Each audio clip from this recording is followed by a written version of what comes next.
ನಮಸ್ಕಾರ ಬಂಧುಗಳೇ, ಇಬ್ಬನಿ ನ್ಯೂಸ್ಗೆ ಸ್ವಾಗತ.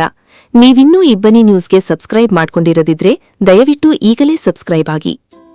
ವಿಜಯಾನಂದ ಕಾಶಪ್ಪನವರಿಗೆ ಸಚಿವ ಸ್ಥಾನ ಸಿಗಲೆಂದು ಕಾಂಗ್ರೆಸ್ ಕಾರ್ಯಕರ್ತರಿಂದ ಪೂಜೆ ಸಲ್ಲಿಸಲಾಯಿತು.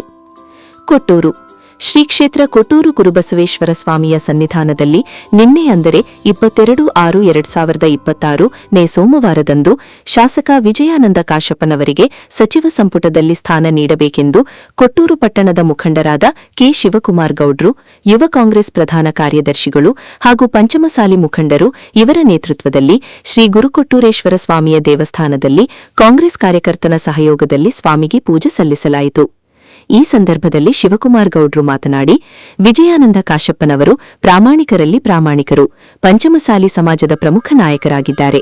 ಸದರಿ ಕಾಶಪ್ಪನವರಿಗೆ ಮುಖ್ಯಮಂತ್ರಿಗಳಾದ ಡಿಕೆ ಶಿವಕುಮಾರ್ ಅವರ ಸಂಪುಟದಲ್ಲಿ ಸಚಿವ ಸ್ಥಾನ ಸಿಗಲೇಬೇಕೆಂದು ಪ್ರಾರ್ಥಿಸಿ ಕಾಶಪ್ಪನವರಿಗೂ ಮತ್ತು ಕಾಂಗ್ರೆಸ್ ಪಕ್ಷಕ್ಕೂ ಜಯಘೋಷ ಕೂಗಿದರು. ವಿಜಯಾನಂದ ಕಾಶಪ್ಪನವರು ತಮ್ಮ ತಂದೆಯ ಕಾಲದಿಂದಲೂ ಕುಟುಂಬ ಸಮೇತರಾಗಿ ಕಾಂಗ್ರೆಸ್ಗಾಗಿ ದುಡಿಯುತ್ತಿದ್ದಾರೆ. ಇಂತಹ ಪ್ರಾಮಾಣಿಕ ವ್ಯಕ್ತಿತ್ವ ಹೊಂದಿರುವ ಅವರಿಗೆ ಮುಖ್ಯಮಂತ್ರಿಗಳ ಸಚಿವ ಸಂಪುಟದಲ್ಲಿ ಸಚಿವ ಸ್ಥಾನ ಸಿಗಲಿ ಎಂದು ಕಾಂಗ್ರೆಸ್ ಜಿಲ್ಲಾ ಪ್ರಧಾನ ಕಾರ್ಯದರ್ಶಿಗಳಾದ ಅಡಕಿ ಮಂಜುನಾಥ್ ರವರು ಮಾತನಾಡಿದರು.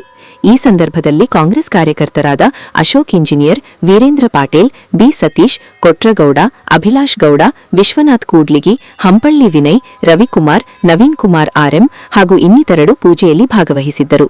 ಸುದ್ದಿ ಸಹಾಯ ರಮೇಶ್ ಅಂಬಳಿ.